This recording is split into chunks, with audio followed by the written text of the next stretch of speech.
अस्सलाम वालेकुम everyone, welcome to my channel love space cheerful lovers. तो कैसे हैं आप सब? होप आप सभी अच्छे होंगे। मैं भी ठीक हूँ अभी तक तो बिना वक्त ज़ाये किए हम शुरू करना चाहेंगे कहानी इश्क दा रंग सफ़ेद पार्ट 11। सीधा स्टोरी से शुरू करते हैं। काजल अभी भी आरुषि की ओर एक टक देख रही थी। उसके हाथ पकड़ दिए और पहली बात ये बोली, तुझे इतनी फीवर है? तेरे दिमाग में चल क्या रही है? हाँ, आरुषि बहुत बार बोलती है कि नहीं वो मैं ठीक हूँ, बस weather change. Weather change? Arushi, बहुत सालों से जानती हूँ तुझे। ऐसे तो बहुत मौसम बदले, लेकिन तेरी ये फीवर वगैरह नहीं आई तब। अब अचानक से क्या चेंज हुई जो ऐसे फीवर आने लगे हैं? कुछ दिन से सेम सिचुएशन है ना? हुआ क्या है? कुछ नहीं ना? काजल नोट करती है। भले ही आरुषि रो नहीं रही थी, लेकिन फिर भी उसकी आंखों में एक खोने की दर्द, जैसे कि कुछ चीज़ छूट गई हो। और वो फिर से आरुषि की दोनों फेस को पकड़ती है, दोनों चीक्स को। क्या हुआ है? देख, हमारे बैच में मुझे औरों का पता नहीं, लेकिन हम दोनों का रिश्ता अलग ही है। हॉस्टल में मैंने सबसे करीब खुद के तुझे पाई है। तुझे पता है ना, मेरी एक एक चीज़ तुझे पता है, मेरी हर एक सीक्रेट तुझे पता है। मैं तुझे अपनी बहन मानती हूँ और तुझे इस हालत में नहीं देख सकती। अगर कोई परेशानी है, कुछ भी है जो तू अंदर ही अंदर जूझ रही है उस चीज़ से, तो बता ना मुझे, बोलना क्या हुआ है। ऐसा क्या है जो शायद तू अपने परिवार में से भी किसी से बोल नहीं पा रही है? मुझे बोल। हम एक दूसरे से अब तक कुछ नहीं छुपाए हैं। मैं तो अपनी लव रिलेशन से लेकर हर एक चीज़ तुझसे शेयर करी हूँ, हर एक सिचुएशन, हर एक चीज़ जिससे मैं परेशान हुआ करती थी, जिससे मैं डील नहीं कर पाती थी। तुझसे ज़्यादा मैं परेशान होती थी। तुझे याद है ना मेरी हालात कैसे थे जब हमारे रिलेशन के बारे में घर में पता चली थी? तू थी मुझे संभालने के लिए। शायद मेरी माँ ने भी उस तरह से मुझे नहीं संभाली जिस तरह से तूने संभाली है। भले ही मैं एक बहुत सर्टेन टाइम तेरे पास नहीं थी, पर जितनी भी वक्त थी ना, वो काफ़ी थी तुझे समझने के लिए। और आज जो मैं इतनी दावे से बोल रही हूँ कि कुछ तो बात है जो तू बता नहीं रही है, वो उसी की नतीजा है कि मैं तुझे जानती हूँ। क्या हुआ है? बोलना। आरुषि, देख मेरी ओर। आरुषि शांत थी। उसे समझ नहीं आ रही थी क्या ये बात काजल से बोलना सही होगी, लेकिन कैसे बोलेगी? माधवी ठहरी काजल की भाभी। वो चीज़ों को कैसे डिस्कस करेगी, डिस्क्राइब भी कैसे करेगी काजल से, यही सोच रही थी। ऑकवर्ड हो जाती है ना सिचुएशन। वो हर चीज़ काजल से शेयर कर सकती है, लेकिन ये सिचुएशन, ये तो थोड़ी अलग ही थी। वो सोच ही रही थी। तभी काजल उसके हाथ पकड़ते बोली कि तू ना कुछ ज़्यादा सोच रही है, मुझे समझ आ रही है कि कुछ तो गड़बड़ है। देख, अब तुझे ना मेरी कसम है, झूठ ना बोलने की कोशिश भी मत करना। तभी एकदम से आरुषि बोल पड़ी कि यार, एक बात मुझे समझ नहीं आती। मतलब जब बात एक होते हैं कि शायद अभी वो बात मुझे करनी नहीं हो, वक्त आने पर शायद वो बात मैं कर लूँगी, लेकिन नहीं, जानने की इतनी तत्पर होती है कि कसम दे देते हो। यार, कसम बहुत बड़ी चीज़ होती है। ये छोटी छोटी चीज़ के लिए छोटी चीज़, अगर छोटी चीज़ होती ना तो सिंपल तरीके से आसानी से बता देती, पर तू तो बता ही नहीं। सोच रही है तो ये सोच रही है ना कि बोलने पर मैं क्या सोचूंगी या फिर मेरी क्या राय होगी, मैं क्या सोचूंगी तुझे लेके, यही हो सकती है ना। तेरी इतनी सोच तो वही बता रही है। काजल, तू भी यार मम्मी की तरह ये टिपिकल वाली बातें मत कर। नहीं, मैं फैक्ट बोल रही हूँ। तूने हालत क्या करी है? अरे यार, कुछ परेशानी होगी तभी ये कंडीशन हुई है ना, आई कैन अंडरस्टैंड, लेकिन तू वो शेयर तो कर। क्या पता तू जिस चीज़ से परेशान हो रही है उसका कोई हल दे सकूँ मैं। तभी आरुषि बोली, तू तू क्या इस दुनिया में कोई भी इस चीज़ की हल नहीं दे सकती है मुझे। अरे ऐसा क्या प्रॉब्लम हो गई? मैंने कसम दी है ना तुझे, चल बता। आरुषि थोड़ी चुप हो जाती होती, यार कसम देने पर भी नहीं बता रही है, क्या चाह क्या रही है तू? देख काजल, है कुछ ठीक है, मैं बस इतना बता सकती हूँ कि हाँ कुछ है, लेकिन फ़िलहाल मैं नहीं बता सकती क्योंकि यार बहुत सारी सिचुएशन है, मैं खुद भी क्लियर नहीं हूँ। पहली बार मुझे खुद तो समझ आए कि क्या है। अच्छा चल ठीक है ना, पर तुझे जितनी चीज़ है उतनी तो बता। काजल, आई प्रॉमिस कि जब मैं खुद क्लियर हो जाऊंगी ना, सबसे पहले तुझे बताऊंगी। I promise. प्लीज़ अभी फोर्स मत कर, मैं तेरे आगे हाथ जोड़ती हूँ, प्लीज़। काजल चुप हो जाती है। थोड़ी देर में आरुषि की मम्मी चाय लेके आते हैं दोनों के लिए और देते हैं। तभी काजल बोलती है थैंक यू आंटी। अरे बेटा तुम तो आते ही नहीं हो आंटी, बेबी होने के बाद। हाँ हाँ समझती हूँ मैं, चलो तुम दोनों चाय वगैरह पियो, बाद में बात करेंगे। वो चले जाते हैं। इधर काजल अपनी बैग में से एक बॉटल निकाल के देती है आरुषि को। आरुषि बोलती है ये क्या है? काढ़ा। काढ़ा? वो वहनी जब पहुंची थी तो वो भी बोल रही थी कि तेरी तबीयत ठीक नहीं है, तुझे फीवर है, तो उन्होंने कही मुझे कुछ इंस्ट्रक्शन दी, तो उसी हिसाब से मैंने ये काढ़ा बना ली, तो सोचा कि दे ही देती हूँ। ये बात सुनकर आरुषि को बहुत अच्छी लगती है, पता नहीं क्यों। वो बॉटल लेती है, वो ठीक है, अच्छा तो ये माधवी जी ने कही है मेरे लिए। हाँ वहनी ने कही है कि तुझे हाई फीवर है तो इससे अच्छी लगेगी, वो पहली बार तुझे खिलाई थी ना, याद है? हाँ तो तू ये पी लेना, क्या पता थोड़ी बहुत ठीक हो जाए। आरुषि जब वो बॉटल लेती है तो उसके चेहरे की चमक अलग हो जाती है। काजल नोट करती है पर कुछ कहती नहीं है। वो इंतज़ार करती है कि जो भी बात होगी, अगर आरुषि ने कही है तो वो ज़रूर कहेगी उससे। वे दोनों आपस में बातचीत करने लगती है थोड़ी देर तक। उसके बाद समर्थ रोने लगता है तो पूर्वा उसको लेके आती है कमरे में कि वो ये रो रहे हैं। तभी काजल उसको गोद में ले लेती है। वो अपनी बेटी को शांत करा रही थी। तभी आरुषि बोलती कि वो लोग ठीक से पहुंच गए? हाँ पहुंच गए थे, ज़्यादा देर नहीं लगते है ना। और जीजू ठहरेंगे या? नहीं नहीं शाम तक वो आ जाएंगे। अच्छा ये इतनी जल्दी क्या थी जाने की? कुछ दिन और रुक जाते। रखने की मन तो थी बहुत, पर क्या करे, आय की चिल्लम चिल्ली और ऊपर से सारा की स्कूल। अब ज़बरदस्ती तो नहीं कर सकती ना मैं। हाँ ठीक है, ये भी सही है, हम ज़बरदस्ती नहीं कर सकते। वैसे समझाना तेरी वाहिनी को कि ऐसे जी मार के जीने से अच्छा है कि खुश मिजाज अपनी ज़िंदगी को जिए सारा के लिए। तुझे नहीं लगती कि मैं कितनी बार उनको ये बात कही होंगी? मुझे पता है, लेकिन क्या करूं, वाहिनी में इस बात का कोई असर नहीं होती है, वो पत्थर सी बन गई है। तभी आरुषि बोलती कि नहीं पत्थर तो नहीं है, बस शायद अपनी सारे दर्द और सारे चीज़ें अपनी आंसू के नीचे दबा के रखी है। क्या बात है, तू कुछ ज़्यादा ही बहनी को समझ गई है। नहीं ऐसा कुछ नहीं, बस वो मुझे जितनी वाइब्स आई उससे बोल रही हूँ।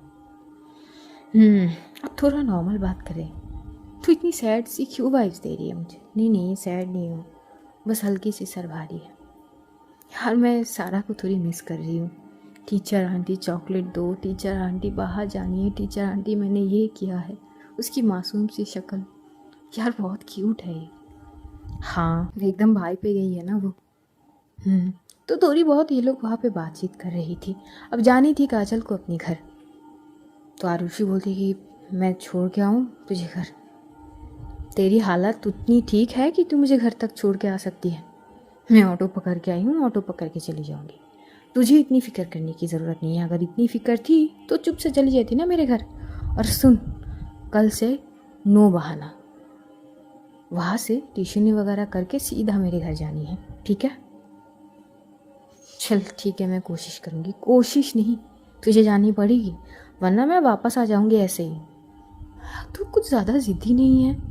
अब हूँ तो हूँ, चल मैं नीचे जाती हूँ, तू आराम कर ले थोड़ी। और आरुषि वहीं पे बेड पे लेट जाती है, सोचने लगती है। काजल नीचे आती है, थोड़ी बहुत आरुषि की मम्मी और दादाजी से बात करके वो थोड़ी देर में चली जाती है। आरुषि वो काढ़े की बोतल पकड़ के लेटी हुई थी। उसे हंसी भी आ रही थी अपने ऊपर कि क्या हालत हो चुकी है। फिर वो थोड़ी सी पी थी, इतनी कड़वी थी कि वो काढ़ा की क्या ही बोले, पर जितनी हो सके उतनी वो पीती है। देखते देखते शाम होते, शाम तक उसकी फीवर पूरी तरह से उतर जाती है। वो मन ही मन मुस्कुराती है कि पता नहीं ये क्या असर है माधवी की, वो है तो नहीं, लेकिन हर जगह वो पता नहीं उसकी एहसास महसूस हो रही थी। शाम होते उसके पापा और भाई आते हैं, पूछे जाते हैं कि बेटा तुम ठीक हो ना। अब तो उसके पापा थोड़ी बहुत उससे बातचीत करने लगते हैं स्ट्रिक्टली। ऐसा क्या हो गया है बेटा, इन दिनों देख रहा हूँ तुम्हारी मम्मी से भी बहुत बहस वगैरह हो गए है। अब तो मैंने भी बहुत सारी चीज़ ऑब्जर्व किया है, सब कुछ नॉर्मल ही तो है, लेकिन तुम्हारी बर्ताव नॉर्मल नहीं है। कोई परेशानी है या कुछ और चीज़ हमसे तो बता सकते हो ना बेटा। दिन पे दिन ये हालत पे असर होने से अच्छा है कि परेशानी को बता दो, सब बैठ के आपस में बात करके वो सुलझा देंगे कुछ चीज़ है तो। नहीं ना पापा, सब ठीक है। देखो बेटा, अगर नहीं कहना है तो हम ज़बरदस्ती नहीं कर सकते, लेकिन मैं तो इतना ही कहूँगा तुम्हारे पापा तुम्हारे लिए है, कुछ भी है तो निडर होकर बता सकते हो। पापा ऐसा कुछ नहीं है, आप फ्रेश हो जाइए। वो रात तो जैसे तैसे बीत जाते, वो दिन की रात को उसे नींद नहीं आ रही थी। वो बार बार आखिरी वो पल जो उसने हक करी थी माधवी को, वो पल उसे सता रही थी। उठ के बैठ जाती है। ये उलझने लेके सोना वाकई में बहुत मुश्किल होती है, लेकिन क्या करे, नींद लेना भी ज़रूरी थी और दवाई की असर भी तो थी कुछ हद तक। आखिर में वो सो जाती है। वो रात अगले 2 दिन तक सारी चीज़ नॉर्मल रूटीन के हिसाब से होती है, लेकिन आरुषि पूरी तरह से खोई खोई सी थी। ना अपनी उलझने से बाहर हो पाती है और ना ही अपने मन को शांत कर पाती है। ये जो बेचैनी लेके वो घूम रही थी, इसकी कोई सल्यूशन नहीं थी उसके पास। हाँ, सल्यूशन एक थी कि ये जो चीज़ है, जो सच है, उस सच को माने और माधवी से बात करे। लेकिन क्या ये मुमकिन है भी? जिस चीज़ से वो खुद कंफर्म नहीं है, क्या उस चीज़ को लेके माधवी से बात करना, और माधवी न जाने कैसी लेगी इस बात को। ये अलग सिचुएशन थी, अलग दुविधा। बहुत सारे सोच में डूबी हुई आरुषि 2 दिन अपनी इसी सारी उलझनों में बिता देती है। और तीसरे दिन वो जाती है काजल के घर, क्योंकि उसके वो ट्यूशन भी अब स्टार्ट हो चुके थे। और जैसे ही वो वहाँ से जाती है काजल के घर पे, तो काजल के घर पे जितने सारे भी छोटे छोटे मोमेंट्स हुए थे, सब चीज़ का उसे एहसास होती है। फिर से वो सारे मोमेंट्स मानो उसकी आंखों के सामने आते हैं। उसे अब घुटन सी लग रही थी उस घर में, बहुत अजीब सी लग रही थी। वो ज़्यादा देर तक इंतज़ार नहीं करती है, तो घर चली जाती है। बस थोड़ी देर रुकी थी, घर जाती है, अच्छे से फ्रेश होती है, थोड़ी बहुत अपने परिवार के साथ वक्त बिताती है, डिनर करती है और कमरे में आती है, अपनी भोले से बात करती है। शायद वो ये चीज़ ठान रही थी कि ये जो उसके दिमाग में चल रही है वो ज़्यादा हावी ना हो पाए, लेकिन माधवी के जाने के बाद वो सारी चीज़ कुछ ज़्यादा ही हो रही थी उसके साथ। माधवी की एहसास, माधवी के साथ जितनी भी छोटे छोटे पल मोमेंट्स बने थे, वो सारी चीज़ इतना ज़्यादा सता रही थी कि वो थक चुकी थी और प्रार्थना करती है कि ये मन की उलझने शांत कर दीजिए, ताकि मैं चैन की नींद ले सकूं। मैं आंखें बंद करके उन पलों को देखती हूँ जिन पल का मुझे कुछ समझ ही नहीं है, जिसका मुझे मायने ही नहीं पता कि क्यों, ये क्या है, क्यों है और क्यों हो रही है मेरे साथ। प्लीज़ कुछ तो सल्यूशन दिखाइए मुझे, कुछ तो रास्ता दिखाइए ताकि मैं खुद को समझ पाऊँ प्लीज़। देखते देखते 1 बज चुके थे। वो बहुत अपनी माइंड को डाइवर्ट करने की कोशिश करती है, लेकिन आखिर में हार जाती है। कहते हैं कि हम जितना ही कोशिश करते हैं अपनी माइंड को डाइवर्ट करने की, लेकिन माइंड में जो बात छप चुकी होती है, जो चीज़ दिल में छप चुकी होती है, उसको आंखों से उछल करना हमारी बस की बात नहीं थी। आरुषि के साथ भी वही होती है। वो फिर से माधवी की स्केच बना दी है, करने कुछ और गई थी और कर ली थी माधवी की स्केच, बिल्कुल वही जो वो माधवी को दी थी। कुछ देर तक उस स्केच को देखने लगती है और खुद ही को कोसती कि क्या बना दी है। करने कुछ और जाती हूँ, कर कुछ और कर लेती हूँ, सोचती कुछ और हूँ और सोच की क्षमता सीधा माधवी जी की ओर तक ही सीमित हो जाती है। ये क्या है? क्या कौन सी चीज़ है जो मुझे उसकी ओर बार बार खींच रही है, जो मैं उनकी ओर से अपने ध्यान को हटा ही नहीं पा रही हूँ? ऐसा क्यों हो रही है? मेरे पास और भी बहुत सारी चीज़ें हैं करने के लिए, सोचने के लिए, पर फिर भी मेरी सोच और सारी चीज़ें उन्हीं तक क्यों आ जाती हैं? क्यों? सवाल ये खुद से करती है, लेकिन जवाब मिलती नहीं। थक चुकी थी सोच सोच कर और खुद से सवाल कर कर के। वो थोड़ी बहुत टहलती है और टहलते टहलते एकदम से एक कमरे की एक साइड पे आती है, दीवार के साथ लग जाती है। बस सोच रही थी और ऐसे हुई वो एकदम से वहाँ पर बैठ जाती है, अपनी दोनों हाथ को सर पे पकड़ती हुई, और कुछ ही क्षण में वो वैसे ही सो जाती है, बिल्कुल फ्लोर पे बैठी हुई, कुछ सोच रही थी अपनी सर को पकड़ते हुए, और ऐसे ही नींद में चली जाती है, गहरी नींद में।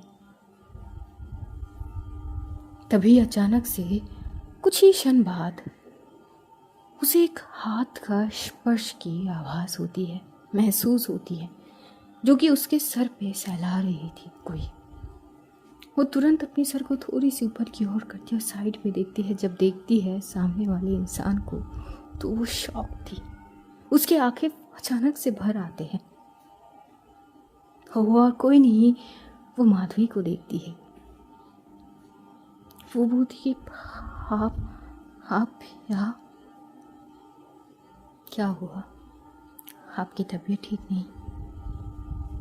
नहीं, वो तबीयत की बात नहीं है। क्या आप हकीकत हो? तो आपको क्या लगती है कि मैं हकीकत हूँ या कोई भरम? मुझे नहीं पता एक्चुअली, मुझे फ़िलहाल कुछ नहीं पता चल रही है। मैं क्या सोच रही हूँ, मेरे साथ क्या हो रही है, क्या हकीकत है, क्या सपना, क्या भरम, कुछ नहीं पता। लेकिन आपको देख के मुझे अच्छी लग रही है। माधवी स्माइल करती है और उस स्माइल में मानो दिल हार बैठती है आरुषि। वो बस एक टक मंत्रमुग्ध होके माधवी की ओर देख रही थी, उसी खूबसूरत स्माइल की ओर जिससे वो नज़रें कभी फेरना ही नहीं चाहती है। वो बस एक टक निहारती है। माधवी बोलती कि क्या देख रही है? सोच रही हूँ। अच्छा, क्या सोच रही? पता नहीं सपना है या भरम है या जो भी हो, काश आपकी ये मुस्कान हकीकत में भी ऐसी ही हो, हमेशा ही ऐसे मुस्कुराते रहिए, अच्छे लगते हैं आप। जिस पर माधवी थोड़ी हंसती है फिर से, और जब जब वो हंसती है तब तब आरुषि की दिल झूम पड़ती है, मानो आरुषि को बहुत अच्छी फील हो रही थी उस वक्त। भले ही ये उसकी एक ख्वाब थी, लेकिन वो इतनी हसीन ख्वाब थी कि वो नींद में भी मुस्कुरा रही थी वैसे ही। तभी आरुषि बोल पड़ती है, आप ऐसे चली जाएंगी मुझे पता नहीं थी, मैं भाग रही थी आपसे। मुझे पता है कि आप मुझसे भाग रहे हो। नहीं, आपको नहीं पता, आपको नहीं पता कि मैं कितनी बेचैन हूँ, आपको नहीं पता मैं कितनी उलझनों से उलझी हुई हूँ, आपको नहीं पता कि मेरे दिल में क्या बीत रही है, मैं किस चीज़ से जूझ रही हूँ। नहीं पता आपको, कुछ नहीं पता। मुझे पता नहीं मेरे साथ क्या हो गई है। जब से आपसे मिली हूँ मैं पता नहीं अजीब सी हरकतें करने लगी हूँ। मैं ऐसी नहीं हूँ, मुझे ऐसा लग रहा है कि मैं बदल सी गई हूँ। पता नहीं क्या सोचती रहती हूँ, लेकिन जो भी सोचती हूँ उन सारी तमाम सोच में बस आप ही हो। वजह मुझे नहीं पता, और मुझे जाननी है वजह क्या है।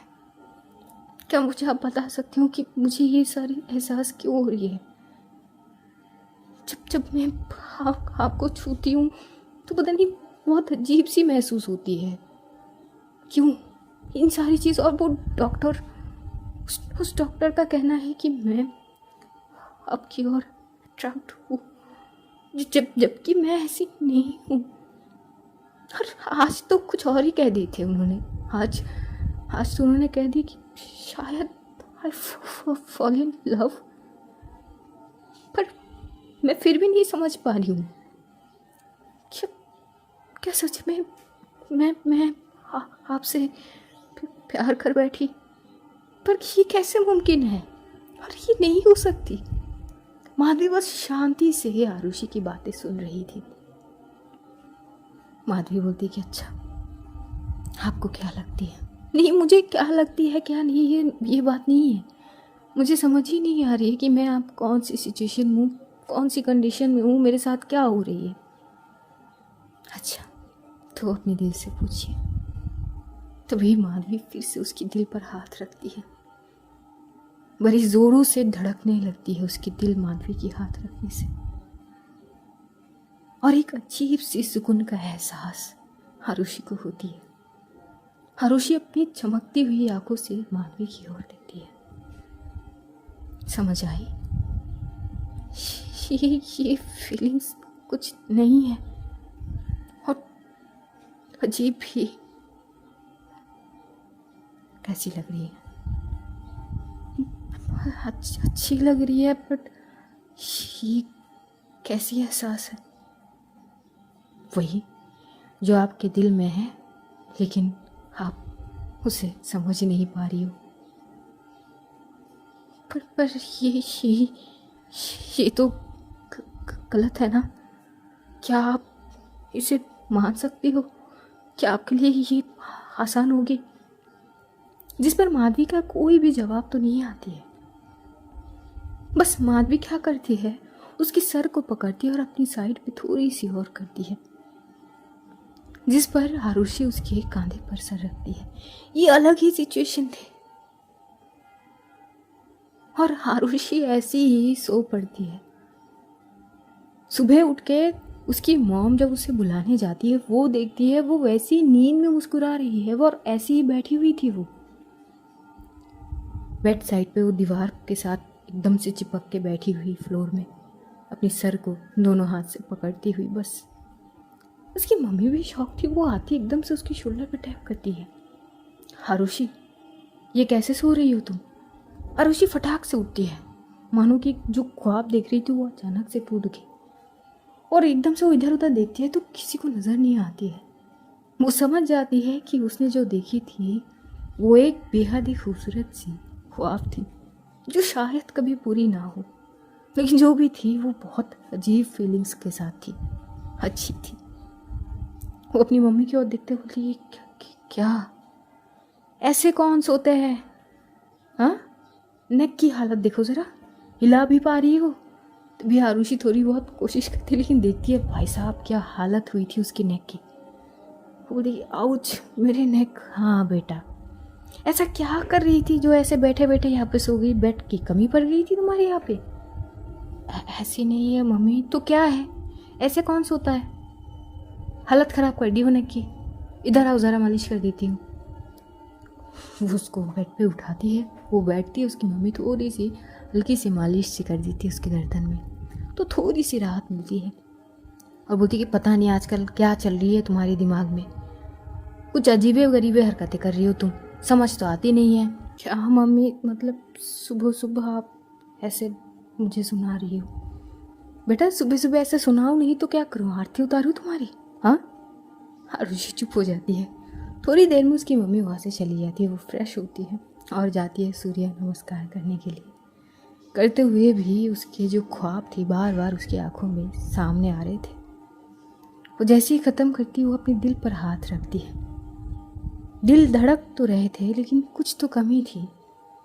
वो फील करती है ख्वाब में जब माधवी ने उसकी दिल पर हाथ रखी थी वो वाले सुकून का, तो उसकी चेहरे थोड़ी सी खिल जाती है और अपने सर पे सहलाते हुए बोलती कि मैं पागल ही हो गई हूँ, इसके अलावा और कोई चीज़ मुझे नज़र ही नहीं आ रही है जो मैं खुद को डिस्क्राइब करूँ। और ये बोलते वो जाती है, अच्छे से नाश्ता वगैरह करती है और फिर वो अपनी रूटीन मेंटेन करने लगती है। शाम तक उसे ध्यान थी कि उसे काजल की वहाँ पे जानी थी, तो वो वहीं पे जाती है। वो काजल के दरवाजे पे नॉक नॉक करती है। काजल एकदम से आती है और दरवाज़ा खोलती है जब देखती है आरुषि को और बोलती है अंदर आ। आरुषि जाके एकदम से सोफे पे बैठ जाती है। काजल जाती है अपने बेटे, वो गोद में था, वो जाती है और पानी लेके आती है आरुषि के लिए। आरुषि के कान में कुछ तो गूंजती है, जैसे कि कोई बात कर रहे हो। वो इधर उधर देखने लगते हैं, तभी उसकी ध्यान जाती है सोफे के साइड पे जो टेबल है वहाँ पर काजल ने फ़ोन को एडजस्ट करके रखी थी। एक्चुअली वो कॉल पे बात कर रही थी जिस वक्त आरुषि घर आई थी। आरुषि थोड़ी चुप सी हो जाती है। सारा बात कर रही है और शायद सारा के साथ जो एक औरत थी बूढ़ी, वो शायद काजल की आई। एकदम से काजल की आई आरुषि को देख के बोली कि अरे तुम तो आरुषि हो ना। तभी आरुषि अपने दोनों हाथ जोड़ कर बोलती कि हाँ आंटी नमस्ते, कि कैसी हैं आप? बेटा मैं तो ठीक हूँ, तुम कैसे हो? बहुत दिन बाद तुम्हें देख रही हूँ। छी आंटी। और इधर सारा जैसे ही देखते आरुषि को बोलती कि टीचर आंटी। तो भी वो बोलती कि हेलो हेलो बेटा, हाय, कैसी हैं आप? मैं तो ठीक हूँ, मैं आपको बहुत सारा मिस कर रही हूँ। आरुषि बात तो कर रही थी सारा से, लेकिन उसकी दिल एकदम से धड़कने लगती है। शायद उसके दिमाग में ये पिन कर रही हो कि किसी भी वक्त वो माधवी को देख सकती है फ़ोन में, और शायद उसका दिल भी यही चाह रहे हो, और दिल शायद उसी चीज़ का आभास दे रहे हो। वो बात कर ही रही थी, तभी शायद वो काजल की आई को किसी ने बुलाए थे तो उठ कर चले जाते हैं। सारा बात कर रही थी, काजल भी एकदम से आती है, बोलती कि हाँ अरे तू बात कर रही है? हाँ तू लाइन पे थी? हाँ एकदम से तू आई थी ना, तो दरवाज़ा भी तो खोलनी थी। अच्छा हाँ, तो बेटा आई कहाँ है? अत्या, हाँ हाँ आई कहाँ है तुम्हारी? वो आई तो काम कर रही है ना। अच्छा बुलाओ आई को। जैसे ये सुनती है आरुषि, वो अपनी दिल थाम के बैठती है। बस एक नज़र अगर मुलाकात हो जाए और दिख जाए, शायद उसकी सारी थकान और सारी चीज़ ख़त्म हो जाए। वो अपनी मुट्ठी को एकदम से कंच लेती है। अब दिल की धड़कनें जो धीरे धीरे धड़कना ज़ोरों से स्टार्ट करे थे, अब वो और ज़्यादा धड़कने लगते। शायद उस पल का इंतज़ार जिस पल कैमरे के दूसरी ओर माधवी हो और इस ओर आरुषि। एक नज़र शायद वो उसे देख पाए। सारा एकदम से ज़ोर से आवाज़ लगाती है, आई अत्या की कॉल आई है। तभी माधवी की वो एकदम से धीमी सी आवाज़, बच्चा आई आ रही हूँ। यह आवाज़ सुन के मानो आरुषि की पूरी दिल पे मिठास सी भर गई हो। इस आवाज़ को उसने बहुत मिस किया। वो अपनी मुट्ठी को और कस के पकड़ लेती है और इंतज़ार, बस शायद किसी भी वक्त माधवी सामने आ सकती है। दिल की धड़कनों को कंट्रोल करने की हर वो कोशिश। काजल एकदम से देखती है आरुषि की ओर। वो आरुषि की मूवमेंट और एक्सप्रेशन को थोड़ी अजीब लग रही थी उसे, और वो एकदम से शोल्डर पे टैप करती है। वो हेलो, क्या हुआ तुझे? आरुषि बस सर हिला देती कि नहीं वो कुछ नहीं, वो पानी। हाँ तो मैं तो कब से देखे रखी हूँ, ले ना पी पानी। आरुषि वो ग्लास लेती है और अभी तक पी नहीं थी, बस वो हाथ में पकड़ के रखी थी। और तभी मानो एक साया आ रही हो। वो होते हैं ना फ़ोन की दूसरे साइड से, वो एकदम से साया पड़ती है थोड़ी सी, तो नज़र आ रही थी। और एकदम से माधवी की आना कैमरे के सामने। माधवी को देख के उसकी पूरी माइंड ब्लैंक। क्या सोच रही थी, अभी उसके साथ क्या हो रहे थे, सब कुछ ब्लैंक हो चुके थे। इधर माधवी भी आरुषि को देखती है। माधवी नोट करती है आरुषि ने जो ग्लास पकड़ी हुई थी पानी की, वो शेक कर रहे हैं, आरुषि की हाथ शेक कर रहे हैं। वो पानी को पीने की कोशिश करेगी जैसे उसके हाथ कांप रहे थे। तभी माधवी धीमे से बोलती कि जी नमस्ते, कैसी हैं आपकी वो फीवर कम हुई? आरुषि बस जैसे तैसे हाथ को संभालते हुए एक घूंट पानी पीती है। हाँ वो जी मैं ठीक हूँ। वैसे तो आप लग नहीं रहे हैं। तभी काजल बोलती कि अरे ये ठीक है, पता नहीं इसके साथ क्या प्रॉब्लम है। आप बताइए बहनी, क्या कर रहे थे? कब से बुला रही हूँ मैं। वो ताई वो कुछ काम थे वो कर रही थी। काम से फुर्सत मिले तो कभी कभार खुद का भी ध्यान रख लिया करिए आप। जी ताई। और आई की बातों पे ज़्यादा ध्यान नहीं देनी है, और हाँ जो गलत है उसको गलत ही कहनी है। इधर आरुषि बस एक एकटक माधवी को देख रही थी। माधवी की वही सहमीपन, वही दर्द भरी आवाज़ अपनी सर को पल्लू में ढकी हुई। ऐसे लग रहे थे कि शायद कोई देखेगा तो पता नहीं क्या हो जाएगी, गुमसुम सी फिर से। जिसे देखते हुए उसे अच्छी तो नहीं लग रही थी। जब यहाँ थी तो पहले दिन वो वैसी देखी थी। अब जब चीज़ें नॉर्मल हो रहे थे, जब उसने आखिरी बार माधवी से बात करी थी काजल के घर पे, तब थोड़ी बहुत ठीक थी, लेकिन वहाँ के सीन अलग ही थे। ऐसे मन हो रहे थे कि यार ज़िंदगी को जीने के लिए इतनी बंदाइशी क्यों होती है? क्या अपने हिसाब से खुश मिजाजी अपनी ज़िंदगी को जी नहीं सकते? सारी बंदिशों को तोड़कर अपने हिसाब से, जहाँ सिर्फ अपनी मर्जी चलेगी, अपनी हिसाब की चलेगी, अपनी खुशी के अनुसार। क्या नहीं हो सकती ऐसे? बस यही सोच रही थी। उधर सारा कुछ बोल रही थी आरुषि को। आरुषि की ध्यान थी ही नहीं। तभी काजल बोलती कि कहा क्या सोच में डूब गई, वो बुला रही है सारा। तभी आरुषि बोलती कि हाँ हाँ बेटा बोलो, आप आओगे हमसे मिलने? आरुषि हंसते हुए बोलती कि अच्छा, आप चाहते हैं कि हम आपसे मिलने आए? हाँ, मैं तो चाहती हूँ कि आप आओ। तभी आरुषि बोलती कि पर बेटा, आपके चाहने से क्या होंगे, आपकी आई को भी। ये बोलते हुए वो चुप हो जाती है। माधवी की नज़र थोड़ी इधर तो आती है, लेकिन वो ध्यान नहीं देती। वो काजल की ओर देख के बात कर रही थी। लेकिन काजल ये बात नोट करती है। बहुत सारी चीज़ थी काजल कल से नोट कर रही थी, जब से वो आरुषि से बात करी है, जब से आरुषि ये कही है कि वक्त आने पर चीज़ें उसे बता दी जाएगी। तभी सारा बोलती कि आई को क्या प्रॉब्लम होगी? आई टीचर आंटी आ सकती है ना हमसे मिलने के लिए? तभी माधवी बोलती कि हाँ बच्चा, आ सकता है आपकी टीचर आंटी। ये बात सुन के आरुषि की मन खुश हो जाती है। अगर पास में होती अड़ोस पड़ोस में तो शायद वो भाग के चली जाती, लेकिन ऐसे थे ही नहीं ना। बस अपनी मन की भावनाओं को संभल के रख रही थी, कंट्रोल करके। थोड़ी बहुत वहाँ पे बातचीत होती है। काजल एकदम से बोलती कि ठीक है बहनी, मैं थोड़ी बाद में बात करती हूँ, इसके लिए चाय बनानी है।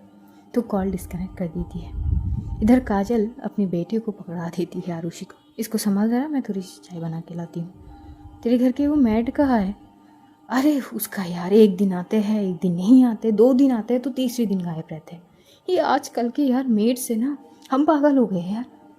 और उनके तो अलग रौफ है, कुछ कह भी नहीं सकते हैं। ज़्यादा से ज़्यादा बोलेंगे कि ठीक है मैडम, आगे से हम आएंगे नहीं, आप देख लो आगे क्या करना है।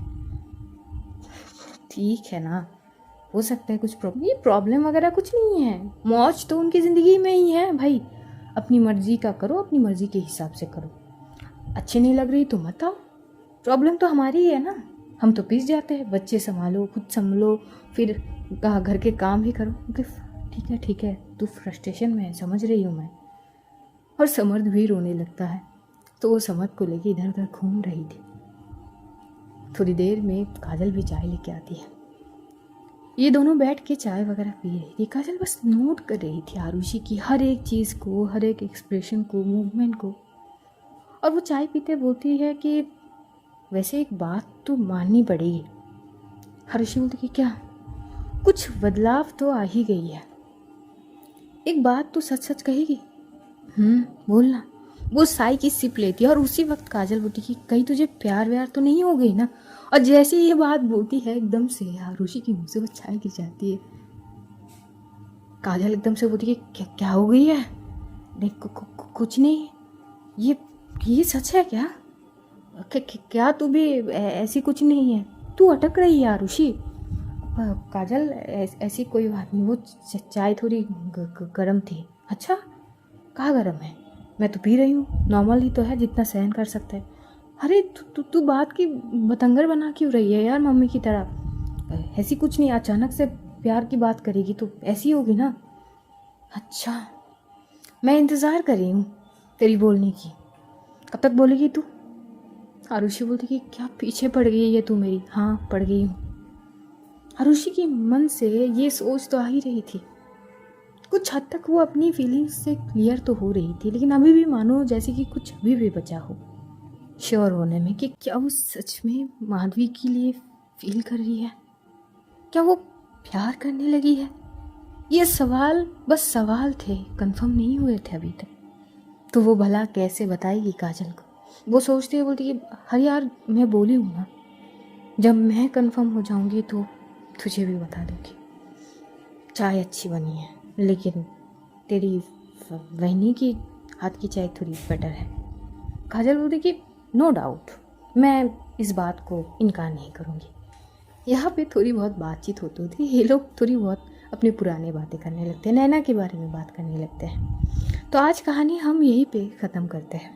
अब आगे के सफ़र में जानेंगे क्या आरुषि अपनी फीलिंग्स को जान पाएगी, क्या वो श्योर हो पाएगी कि हाँ वो माधवी से प्यार करती है या करने लगी है। जानेंगे आगे की एपिसोड। तब तक अपना ध्यान रखिए, ढेर सारा प्यार बांटिए, खुश रहिए, खुशियाँ बांटिए। Love you all guys, see you soon. बहुत जल्द फिर मुलाकात होगी, तब तक के लिए खुदा हाफिज़। और अभी तो नाइट के वक्त है नहीं, थोड़ी बहुत और वक्त बचा है, पर फिर भी गुड नाइट। और रही बात दूसरी स्टोरी तो वो कल आ जाएगी। Bye bye, Tata.